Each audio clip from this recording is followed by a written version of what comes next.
What's up, everybody? I'm Peanut Tillman, and this is the NFL Players Second Acts podcast. And with me, as always, is my trusty co-host, Roman Harper. What's up? That did not hurt, but appreciate it. Shout out to the Qs out there. Hey, look, man, I'm really excited about this one. We actually have a first ballot Hall of Famer, one of the best to ever do it. Don't. That's my line. You're going to read it all over, but I'm just telling you what it is. Don't say my line. It's just the truth. He's one of the best, the greatest to ever do it, and just go to it. Just bring him in. No, you bring him in. I'm going to get out of the way. First ballot Hall of Famer, one of the greatest dual threats of all time. Yes. The pride, heart, and soul of Texas, NFL analyst. Now he's a high school running back coach. I love that. Ladies and running game coordinator. And running game. Titles matter. That Words does matter. Running game coordinator, LaDainian Tomlinson. Welcome to the pod. Yes. Appreciate it. I apologize. I forgot the running game coordinator. That's okay. Good to see you, team. Thanks, man. I appreciate it. Oh, there it is. Good to see you. Yeah, shout out. Yep. Shout out to the brothers out there. Qs. So, hey, look, let's just jump right into it. You're in your third act. This is not your second act. This is your third act. Running backs coach, Oak Ridge High School. You just got off TV. You said your goodbyes and all that other stuff. We'll get to that. But what does that mean for you? I mean, you're coaching high school. Yeah. LaDainian Tomlinson, one of the greatest running backs in NFL history, just history, period. And in the same state that you grew up in. Like, how does that feel? Feels great. I won't say that I'm totally done with television. Yeah, of course. But I believe in seasons. Yeah. Mm-hmm. My season at NFL Network came to an end, and partly because family dynamics. Kids get older. Yeah. You guys know you're on the road a lot, doing this television thing, doing this podcast thing, and I had an opportunity to coach my son. To be there with him, and further, kind of build his development. But, guys, I've always wanted to kind of be there as one like coach father type of relationship. You know what I mean? But also, I think with my son, he hasn't played that long. He played 2 years so far, and it was a great opportunity just to, be around him and get to coach him, but also pour into, these kids as well. Pour into them and really, just share, what my knowledge and what I know. But also, I think, there was somebody, obviously, as we know, somebody that inspired us to be great or to play the game, coaches, mentors, and having that opportunity, I can't pass it up. So that's basically why I'm doing it. First of all, what position does he play, and what year is he? Yeah, so he plays quarterback, and he's gonna be a freshman. So even though I play running back, obviously, and people might say, well, your son play quarterback. You're not gonna really be coaching him. But I'll be on the staff, I'll be able to just kind of be there. Little nuggets in there with him and stuff. And like I threw 7 touchdown passes in the league, so let's not forget that. Yeah. We all knew if it was crack toss or look like power, but LT did not come downhill. He's going towards the sideline to his lateral. Right. It is freaking pass. Yeah. All day. It's pass. All day long. Especially on short yards and in the red zone. That is prime time right there. No doubt. How do you think this will view this as with your legacy, being a high school running back coach? How do you think it adds to your legacy? Man, well, good question. I don't know. That is a great question. I don't know. I don't know where this is going to take me, to be honest with you. And I think this is just the beginning of, possibly many more years coaching. Yeah. I tell you, my aspirations would be to coach offensive football. And not just be, a running backs coach or a run game coordinator. When I say offensive football, I mean like calling plays and really designing offenses. But the thing that I really understand now, having just got into it, is the way they play football now in high school is totally different from the way we played it. In what way? So scheme-wise, I'm used to a pro-style offense. Yeah. Everything is based on the run game, play action pass, creating, concepts and windows and triangles in the passing game based on the defense. Well, nowadays it's about, spreading people out, RPOs, creating mismatches. Okay, the defense has 4 over here. It's 3-by-1. Okay, well, we're going to work the other side because they got us outmatched over here. So we're looking for the matchups on the backside. It's just different concepts that they're using now in high school. It's more quarterback runs now. Mm-hmm. It's more of the system of, I think when I think about this type of system that's being ran in high school, I think of RG3, what he brought to the NFL. Yeah. He was kind of the start of that whole RPO game. Right. He was. Now, do you think by you being the run game coordinator, could you just go back to how it was when we played high school? Do you think you could do that? No. No, because the rules are different, right? I got you. The rules are different. It's changed. I mean, it's more I think the passing game, listen, the game has changed because people want to see scoring. We know that. And it's tough for you defensive guys. I'm sorry for you. You can't touch the receiver. In high school. You can't touch the quarterback. Yeah. I'm sorry for you guys because it's tough to play football. But why would you not take advantage of throwing the football nowadays? I agree. They throw flags on guys in high school because they don't look back for the ball. Yeah. And I'm like, he didn't even touch him. They're like, oh, well, he wasn't looking for the ball. I'm like, face guard. That's not a flag. It should never be a flag. But LT is 1,000% correct. How you should take advantage of this. And Texas is the pretty much I believe it's ground zero from that everybody else in the country has tried to emulate. Texas high school football, where the junior high teams run the same offense as the high school teams. They're just running routes at different levels.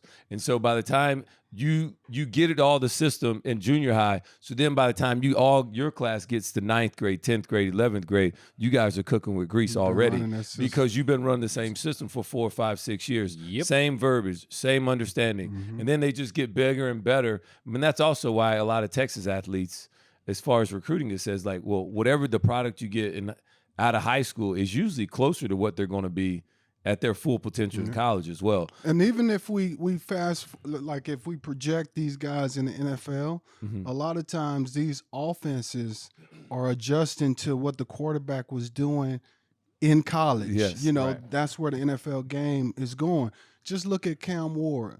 I read a story just the other day that the offensive coordinator, they went back and watched all this film on Cam Ward, and they actually tailored their system verbiage-wise.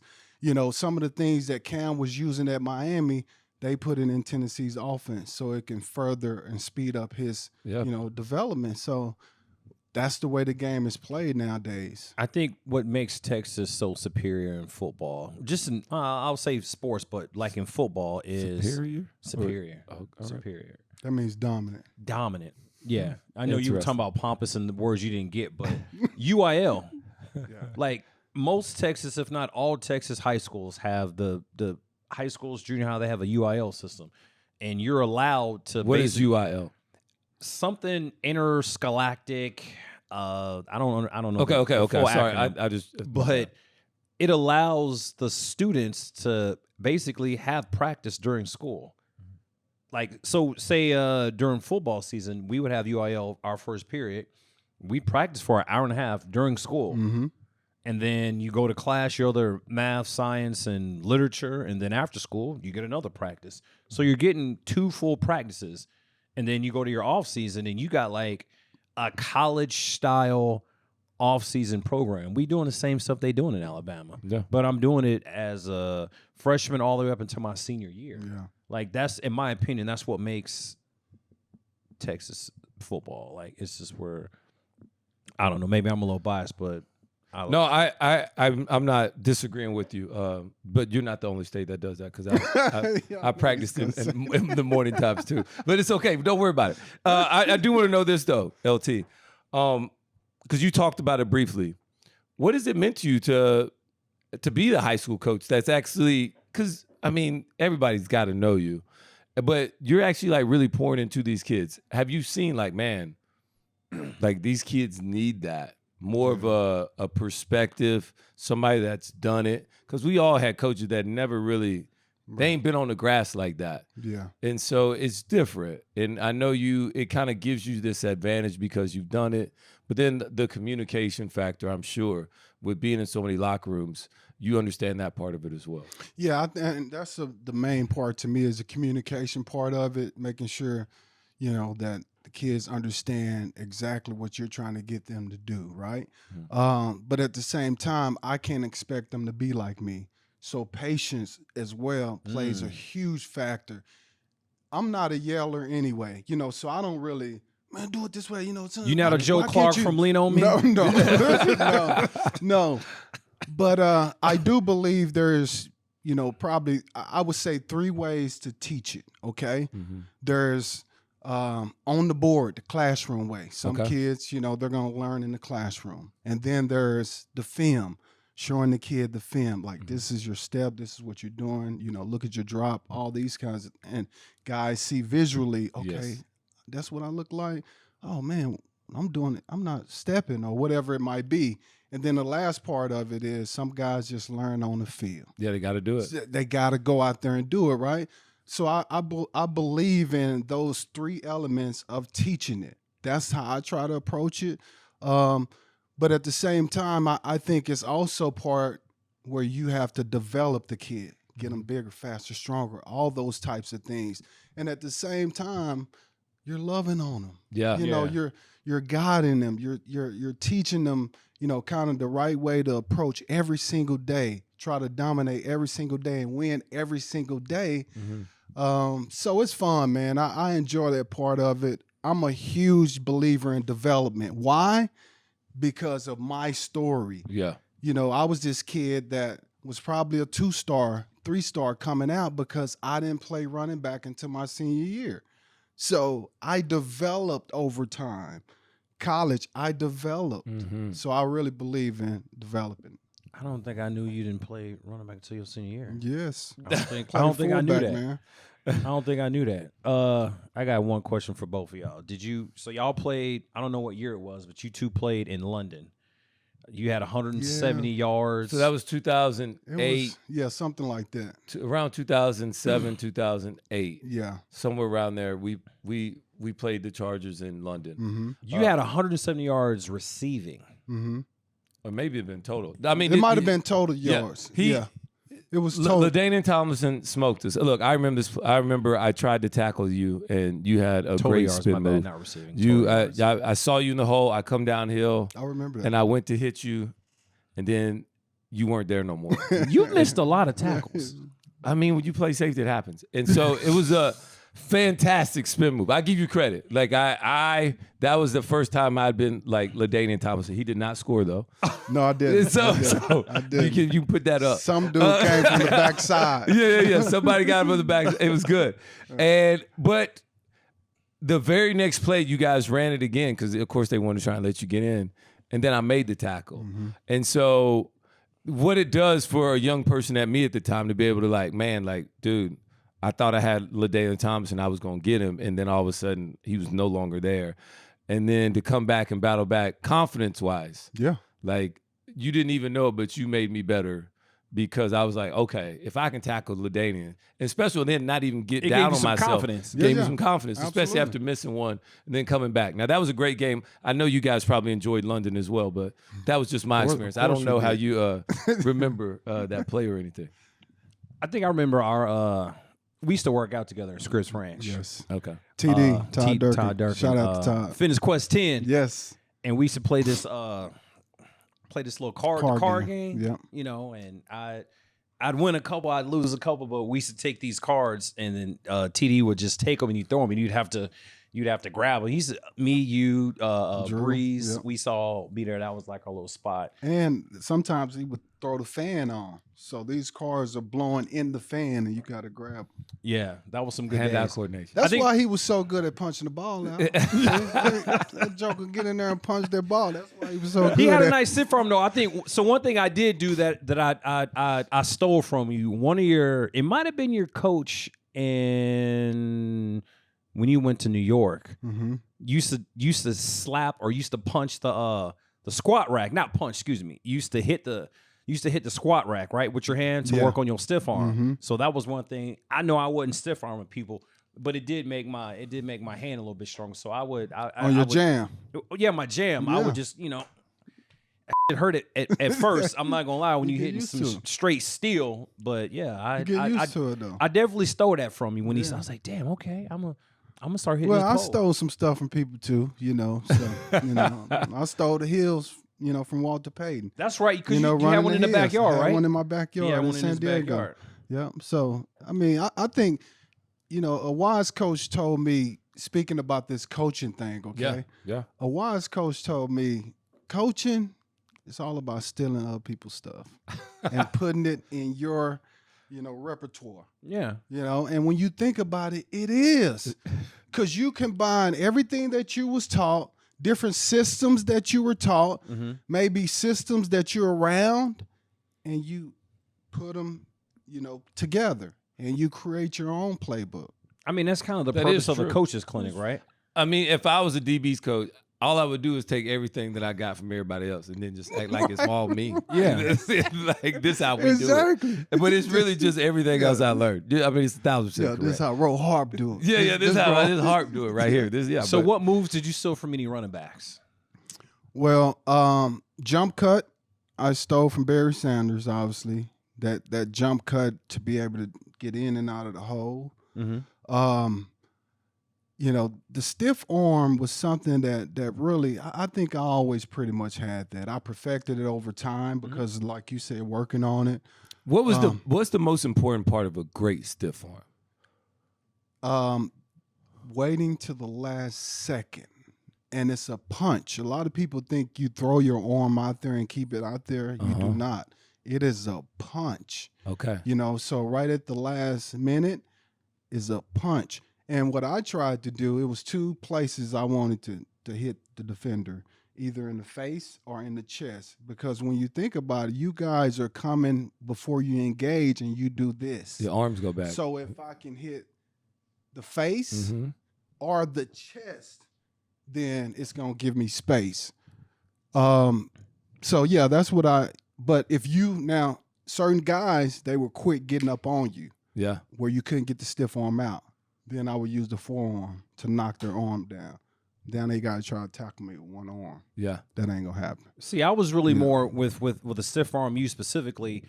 I knew guys they would try to punch, so I would try to wait till the last second, and when the guy would stiff arm, I was trying to knock his hand down. As I swatted down, then I'm trying to just like wrap my arm around you. Yeah. So I didn't really get stiff stiff arm that's why I had to ask. I want to know, we teach people like, oh man, you got a stiff arm. But like, well, what's the proper stiff arm technique? I don't think we all ask the right question. I've never heard anyone ever tell me exactly where they want to hit them. Yeah, exactly. Yeah. That was, but it's kind of illegal though, because if I'm a DB and I hit the receiver in the face, it's a flag. He already told you it's a flag. This is all about scoring points. But when you hit me in the face, it's totally fine. Well, you're trying to tackle me. I got to be able to defend myself. Have to. You already said that. I gotta be able to defend myself. Like, he's so small. Like, come on now. Are you aware that you and Walter Payton are the only running backs in NFL history with 13,000 yards and 4,000 yards receiving? No, I did not know that. Well, welcome Wow. to learning something new every day. You. He was my idol. Like, he was the one guy that I really wanted to be like. Yeah. 3 down back, that can do it all. Even throw the football. So he was a guy that I wanted to be like. But what does that mean though when he just read that to you though? You and Walter Payton. I mean, him being your idol, that you were the only two people in the history of the game to ever have that stat. Man, you're gonna make me get so deep on you, man. Because man, you gotta understand, okay? Like, I believe in destiny and, faith and, prophecy on one's life. And all those things, okay? So I grew up in a small place. My family is originally from Marlin, Texas. Small country town, few hundred people in that town, okay? Nobody that I knew ever had made it to the NFL, never had made it to the Hall of Fame or anything like that, okay? So when I was 14, this prophecy on my life said God would take you places you never imagined if you honor him and give him the glory, okay? At 14, okay?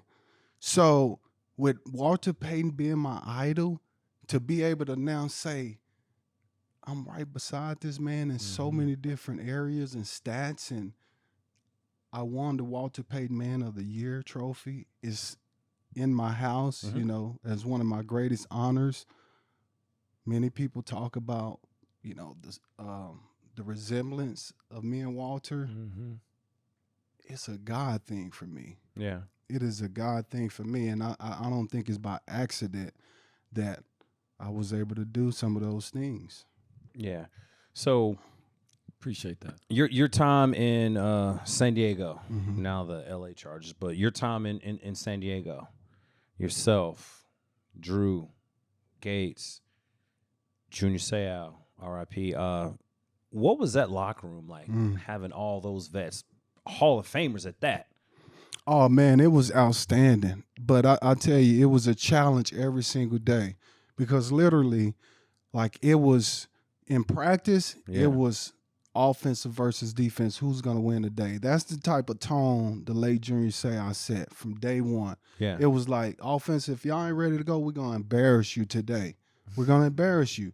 And that's the way he practiced. So it lifted everybody else on the team. It lifted the practice. It lifted your spirit. It lifted, you know, your talent level because you had to compete every single day.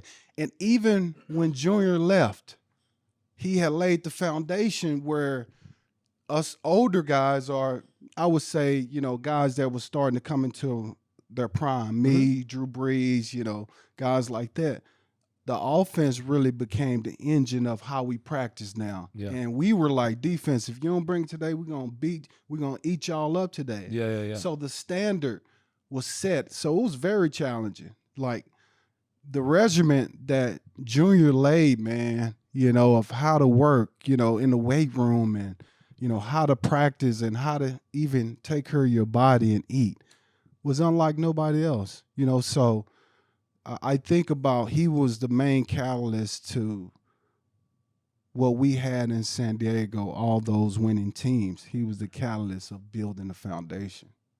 So at what point in your career do you think, you know what, the Hall of Fame's going to happen for me? Like, I'm a Hall of Famer probably. Like, I'm trending towards I'm trying to walk it back because I don't want to put words in your mouth. But let's just talk about it. I mean, in 2006 when you won the MVP?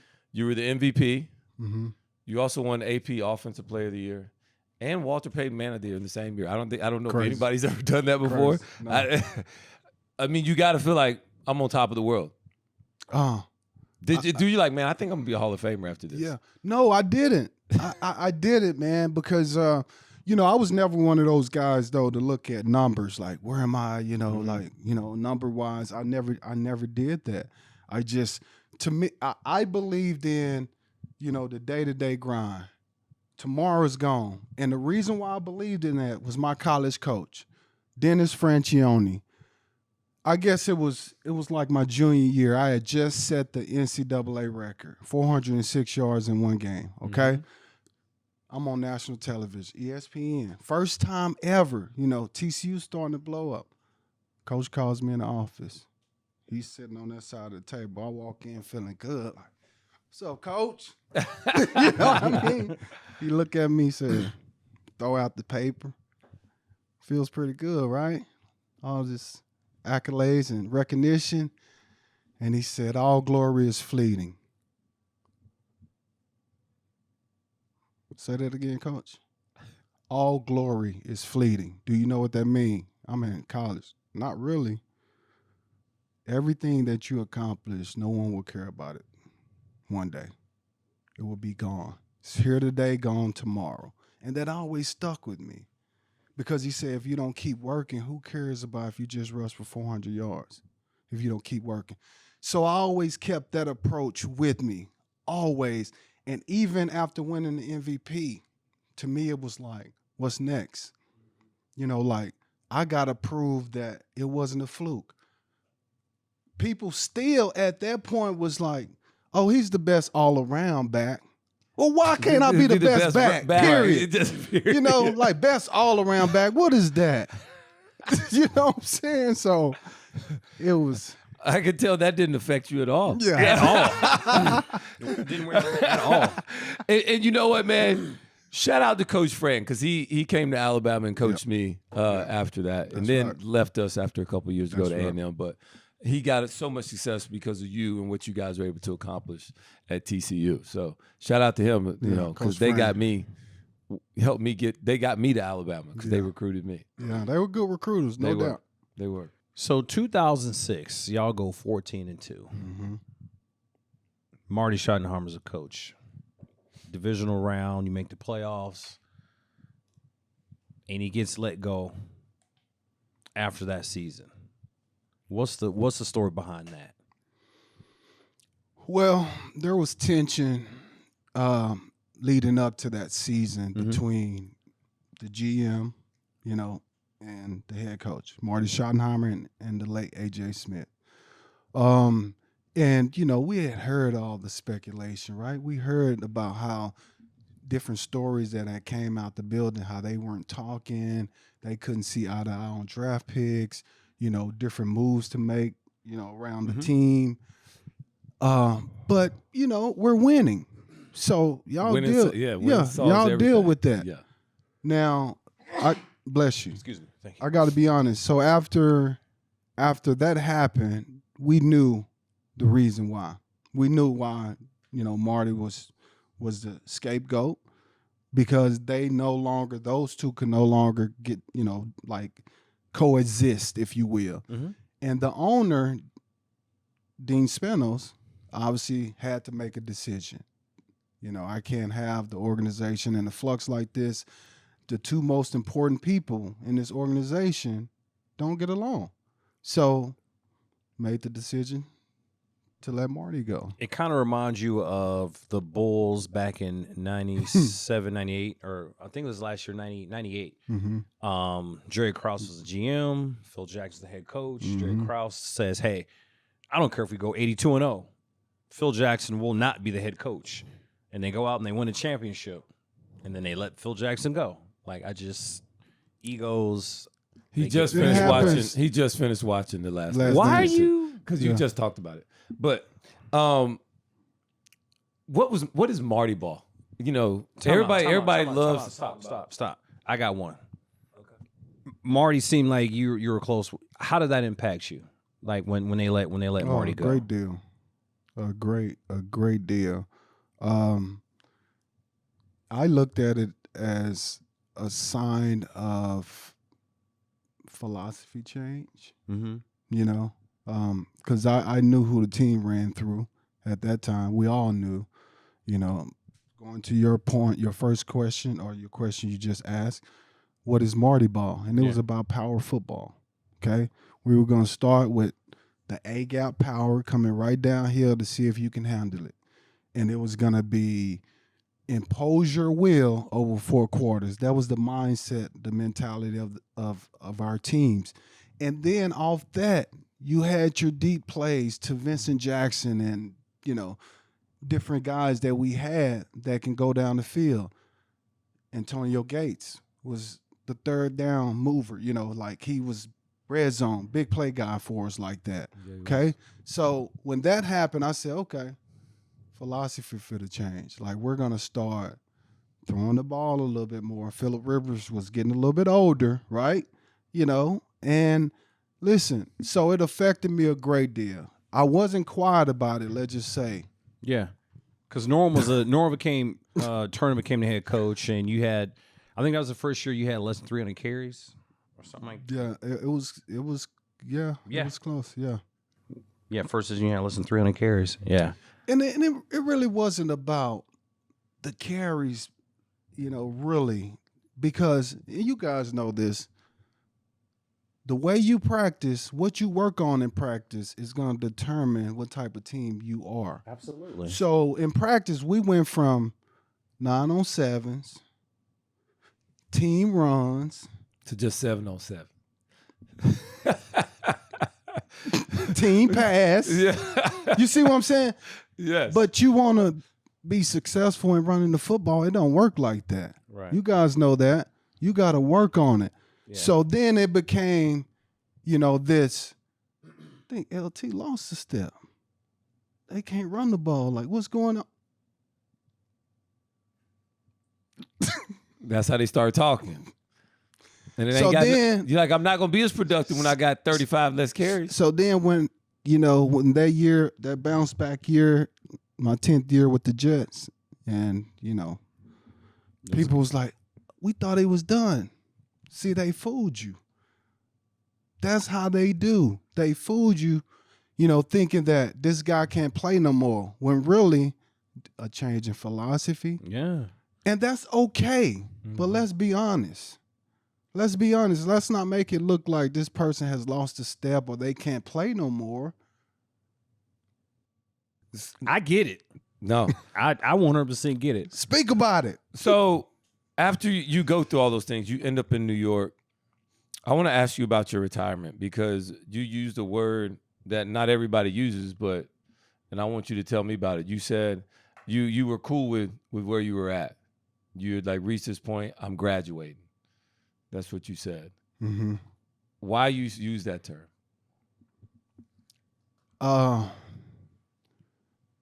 Because, football had given me so much, man. I had been playing since I was 7 years old, every single year, preparing for the game. Every single year, putting it all out, out there, mind, body, and soul, right? And, at that time, I felt like I had done all that I can do. Like I was spent, mentally, really not physically. It really wasn't a physical thing. Could have continued to play? Absolutely. Mentally, emotionally, I was done, and so that's why I said I was graduating, because to me, I wasn't done with football just as a player.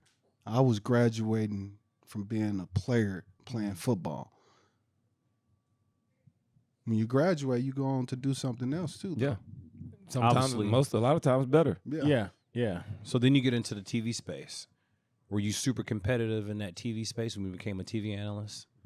I became competitive. At first, it was a great way for me to transition, because I never thought like I was going to retire and just not do nothing. I wanted to transition and still be involved in the game, still talk about it, still do research and all that kind of stuff. And it was a great way for me to transition from playing. But I'll tell you, when I first got into it, guys, I was really shocked at the amount of work that you need to put into it to be good, right? Yeah. I didn't know how to do television starting out. I really didn't know how to do it. And it was probably halfway through the season that I looked at myself in the mirror and I said, dog, you got some work to do. Like you need to practice. You need to humbling. Get better. It is humbling. It's extremely humbling. You need to, have see a voice coach and speaking coach, and you need to take more notes. You need to watch more film. Yeah. All that stuff. And I went to work just like I did when I was a player. I went to work. And that's when I really became more competitive at it, watching guys. Obviously, working with guys like Michael Irvin and Deion Sanders, was big for me because I got a chance to see how television is done. Yes. Which those guys know how to turn it on. Oh, man. So it's a switch. They know how to turn it on. And you think, well, when you watch them on TV, you're like, dude, I mean, it's just talking ball. But it's not really all that. They also know how to put on a production and a show. Yeah. I think that's another thing that a lot of people don't understand when you're in the TV world. You think like, man, oh, dude, anybody can talk. Or they're just really good players, so it's just their name. And it really is a lot of film study like LT's talking about. But then it's also what kind of show, what kind of look are they going for? Right. And so those personal things, it can feel personal, but you just got to look at it from the big picture. What was your experience in all that?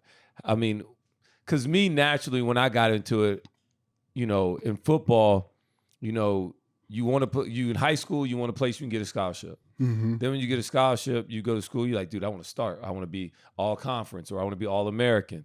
Then you're like, dude, I'm going to get to the league, right? It's like steps to it. Yeah. In NFL, I don't think there are steps to it like that. It's not a clear goal. You get to the NFL, I want to be a Pro Bowler. Yeah. I want to be highest paid. Yeah. I want to do this. And TV is not really like that. How do you keep the competitive juices flowing and you're able to do it for 10 years?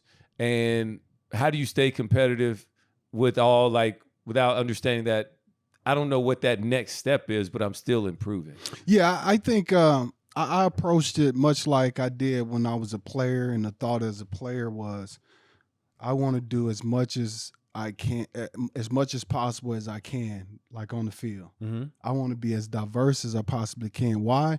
Because they'll realize how much I can do and how much they need me. They won't say, oh, you know what, he can't do this, so let's find somebody to replace him because he can't do that. Man, that was one of my biggest pet peeves, is being able to, you want me to block? I can block. You want me to catch? I catch. Run outside? Yeah, I'll do that. Inside, diversity is what I always kind of prided myself on. It was the same way in television, meaning I'm on the set with, playmaker, sap. I got to adjust to that energy. Yeah, you do. I got to adjust it. I got to bring it a little bit more. I'm on the set with somebody else that's a little bit, maybe a little bit, kind of not as animated. A little more reserved. A little bit more reserved, but more, detail. Very smart. Gonna very hit you smart, a lot of stats. analytical. Yeah. I got to be able to adjust to someone like that as well. Very So true. it was really about learning how to adjust to different sets and shows, yeah. and you just learn how to do it. So That's really important. what I want to know, and we've never asked this question, what was your welcome to the TV moment? What was your welcome to your NFL TV moment? That's a good question. I like Oh Yeah. man, it was probably one of my first shows. You guys probably don't even remember. We used to do a pre-game day show, like before game day morning on NFL Network came on, and Sterling Sharp was, one of the main hosts on that show. Melissa Stark was the main host. It was like my first year, and dude, I froze up one time thinking like, oh crap, this is for real. This is live. I'm on TV, and it was kind of like they tossed to me, and it was like. And I got stuck what I was gonna say. Welcome to television. And I remember Sterling Sharp just saying, "Don't ever quit talking." Yeah, he's not wrong. He said, not "I wrong. don't care what you say. Do not do that. Don't ever quit talking." Well, now it's like an awkward pause on TV because now the viewers like, they ain't even paying attention. Yeah. It's like, why is it quiet? How did you get out of that? It just it must have felt like 20 minutes. It did. Yeah. It was probably 8 seconds max. I just snapped out of it and just started to, talk. I snapped out of it, but it was that first moment where, oh shoot, this is for real. Like I'm on TV. Oh man, that's funny. Now, I'm like you. I'm crying. I didn't know. I mean, that's real though. If you've been on TV long You had enough, one? Yes, you will have had. Yes. one. What was yours, You real have. quick? Man, it's not even a welcome to the. Well, I've probably had one. A couple things my first year doing TV. It just a couple of awkward moments and pauses. Give me one. Just give me one. Give me the I worst also got one. there during COVID, so it was a totally yeah. different experience because I didn't have people around me on the desk. I was just talking in a camera like this. Yeah. And the mixed minuses. I'll just tell you. You really know the good other thing, Don, I guarantee this happened to you, is the talk when you first hear people talking Talking in to your your ear ear. when you're talking. Yeah. You like And you're stop. trying to listen. Oh my God. Well, you're not even really supposed to listen, but No, you're not. they're trying to tell you like to give the count out. And the first time you hear it when you're talking and they start talking, you like stop. Yeah. Yes. You're like, oh, and then and they're like, don't stop talking. stop. I'm like, oh, okay. Well, then or you start talking back to the person you hear in your ear. You're not supposed to do any of that. So I did a couple of that early because it was just me in there. I totally did that. And I'm just talking to a camera in the middle of COVID. And so it was very awkward, and it's something you have to learn how to deal with. You got to work on it. Reps. One thing that I did do, I was at Ole Miss this past year, and they have this whole little cheer where you kind of like, you say one thing and it starts off their whole little fight, cheer, yell thing, whatever. And I said something, the wrong thing, and they all just looked at me like. But you're not supposed to be saying that. I mean, that's a rival. I know, but with TV, we trying to say it like we like everybody. I got you. Yeah. That's what that was, and everybody just looked at me like, and then in my ear they were like, "That was not it. That's not it." I was like, "Oh, my bad." So yeah, it was. Say, "Oh, they're live." Oh, I did. Bad. I probably did. And they just kind of let it roll. Some shows you can curse these days. Yeah. It's not even that bad, especially when you just blow through it. It's all good. But yeah, it was funny, man. It was actually very embarrassing. Mount Rushmore. Hold on, I want to ask this one thing. Because we got some time, and I just didn't know how close we were. Like how much my dog here really like helped set up all the success I've had in my life. So you helped set up Dennis Franchione, Coach Chris Thurman, who's the DB coach at TCU. Thurmy. Who recruited me, came to my house, ate my mom's food every week, like recruited me hard, showing up to all of a sudden get me to Alabama despite them leaving. He's the one that got me there. And then not only that, you in that draft class with you going first round, Drew going second round, and then whatever happened, and then all of a sudden you guys let Drew get over to where I went to, New Orleans, get drafted in 2006, the year he got there. I did not know we were this tied to all my success. Man. Really, from a lot of your success. It's a God thing. Yeah, man. This is complete privacy, and I appreciate you, dog. I appreciate you. No doubt. Because I don't know where I would have done if I didn't go to Alabama to then go to wherever I was at. You could have came to UL. Probably not. So I appreciate you. And I don't know what these people meant to you in your life, but they meant a ton for me in my life. Yeah. Well, that coaching staff, man, I think they were really the first staff because they didn't recruit me. Like there was a staff before Franchione got there. Franchione got there my sophomore year. Okay. So I'm fit to tell you who recruited me. You guys gonna know the name. Remember Pat Sullivan? Yeah. Old Auburn quarterback, Heisman Trophy. Won the Heisman Trophy. He was the head coach at TCU at that time. He recruited me to TCU. Okay, he got fired after my first year. We went 1-10. Okay, only win was SMU, our rival. So we beat our. We beat our the last game. We were 0-10. That was. Think about that. That is crazy. It's basically my college career all 4 years. 1-10. So he gets fired, and Dennis Franchione and his staff come in, and the rest is history. Like he really, Coach Fran believed in me. And then Drew, man. Drew was a great friend. Like I knew Drew was gonna have success. Yeah. You can see it on some guys. Some guys are just winners. Yeah. Like they get it. And I knew Drew back in high school. And so he was a winner in high school. Winner at Purdue. Yeah. He was just a winner. And when he hurt his shoulder that last game, man, and it made it easy for the Chargers to make that decision. Make that move. Go with Phillip. I just felt for him, man. I felt so bad for him. But I knew he would land on his feet and that he would have success. So you're welcome. I appreciate it. I'm cool with that. You're welcome. I like that. So Mount Rushmore, you get 4 picks of people that have had influence, people that have poured into you, people that have loved on you, people that help raise you, teach you, mentor you from the time you were born till today. Who are those 4 people? Wow, man. Boy, you got some hard-hitting questions. Man, first, obviously it's my mom. Mom was, like when I think about, I wasn't supposed to be successful. Everything that you think about that hinders a kid from being successful, I had them, low-income family, south side of Waco, Texas. Parents were divorced when I was young. Older brother murdered. He was in the streets selling dope.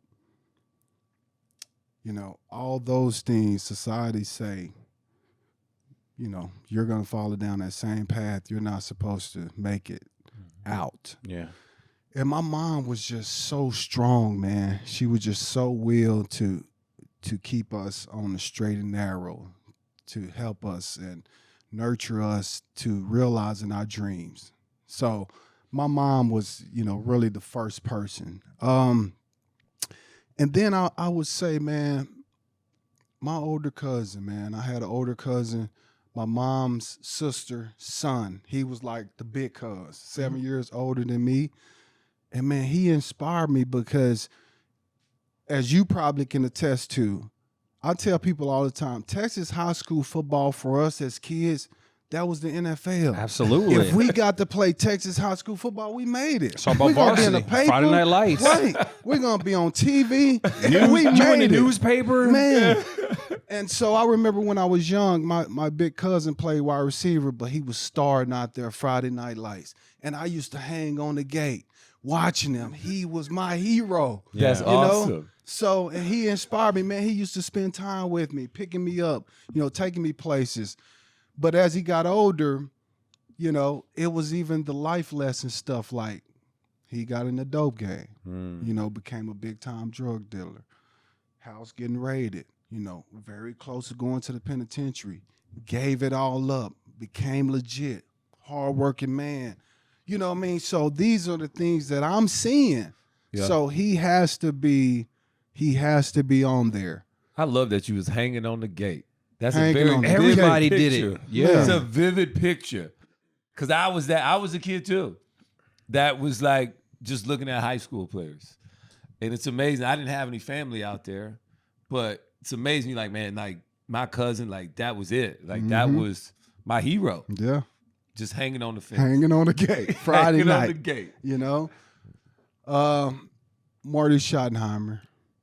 And just and the humility of the man. And I'm gonna tell y'all a story. So I knew my family history, okay? Meaning my granddad, great-granddad. And I knew my granddad worked in the fields. He picked cotton. Granddad, I never got a chance to meet him, okay? So I had an older father. So my father, when he had me, he was 45, 46. Yeah. When he had my younger brother, he was 50. So imagine, I had an older father. So I grew up hearing about these stories of my granddad, in the cotton fields, and boy and all that kind of stuff. Well, Marty had, a bad, I don't know, like, he just, sometimes he would just say, boy, and it always made me cringe, and I never built up enough courage at the time to say something to him. But over time, as I, spend more time with Marty, my wife and I would go up, to his summer home, him and Pat Schottenheimer, and spend time with them. So, we would have great talks about life, how to be a husband, how to be a father, all those things. So one day I said, Coach, man, I said, I got to tell you, I love you, man. I said, but, my family history, ran it down to him. I said, Coach, I can't stand when you say boy to me. It makes me cringe. And he looked at me, he said, LT, I never thought about it. I'm so sorry. I would never use that again. And he never used it again. Just like that. Yeah. He never did it again. So the humility of this man, and all the talks and stuff that we, had over the years, it just teach me how to be a husband. Yeah. Like the things that I should do. I was freshly married, and he was definitely, that person for me. And then I would say probably my running backs coach in high school, Walter Brown. You talking about someone that just cared about a kid, my car would break down. He would come get me from way across town. He had a family. Anything that I needed, he was there. And even beyond, I'm talking about at an adolescent age, because my father wasn't there. He was really the father figure this is sit up straight. This is don't wear those earrings. This is, that's not how we shake my hand. Like stuff like that. He really poured into me like I was his own son. So I would say those people are really some. That's who a good I think mountain. about. Yeah. That's a great mountain. You putting your high school coach up there makes me go back to where we started at with you being the high school coach. Understanding how important that is. Full circle. It's full circle. Foundational. Yes. And that when you're the high school coach, it's not always about the wins and losses. Mm-mm. It's about everything else and helping these young men become these young boys become young men. And it's that part of it. It's going to pick them up for practice because they ain't got a ride. Mm-hmm. It's maybe having to buy them a little breakfast because they ain't had no food. Absolutely. And it's going to, man, when they about to go out and party and do that, hey, be safe. Yeah. You know what I mean? Yeah. Like maybe be in there because you understand what it's all about. And so I just think that's amazing. And I know you understand that. I probably don't have to repeat it. But I just realized how full circle your Mount Rushmore is into your life and where you are right now. Absolutely. You didn't have to repeat it, but you did. I did. It was just so good. I want to pull something out of him with that. I want some got you. emotion Yeah, out of it was a good connection. I got it. It was good. Hey, man. So when you gonna start picking up kids? Whenever I need to. Okay. I mean, I've been coaching the last 2 years on a smaller scale. Okay. Okay. When I say smaller scale, I'm talking about 6-man football. Yeah. So I started there, and man, you talking about I was picking kids up. Do you have a big ass pickup truck? He's from Texas, dude. Every coach got the big pickup truck.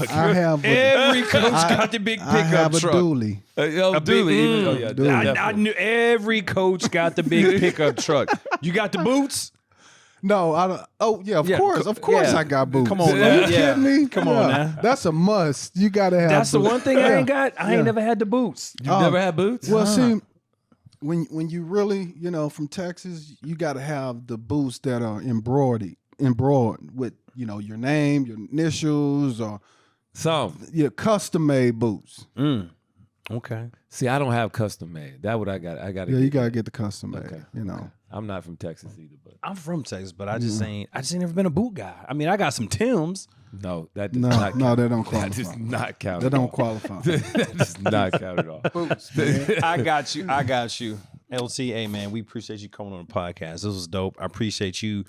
I knew some of your story. I didn't know all of your story. So thank you for just expressing and opening up to us and just letting us hear what you had to say. And I'm really excited for the kids that you get to pour into. And hopefully one day they might make it to the league. And when the people doing this show after us, they ask him who they Mount Rushmore. It's like, oh yeah, definitely LaDainian Tomlinson. Like he used to did this, he did that. My high school running game coordinator. He did all these amazing things for me and make it another full circle moment, man.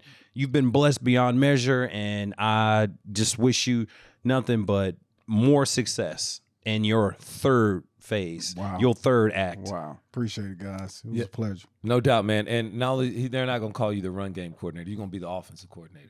You're gonna be the head coach. There it is. You're gonna be doing all that. Be the head coach. Great job, man. I gotta tell you, just this is my first time actually really getting to just pull it back and listen to you and talk to you more. And man, you were supposed to be a statistic on the other side, listening to your story, but you're a statistic on the right side. And so we can use you as a great example for so many other young people that could really hear your story. And I appreciate it. I hope we get to share it with them. So thank you for that, bro. Absolutely. Appreciate it, man. All of our viewers and listeners out there, wherever you pick up your podcast at, whether it's iHeartRadio, Apple Podcasts, make sure you give us a 5-star rating, review, click follow, share, comment.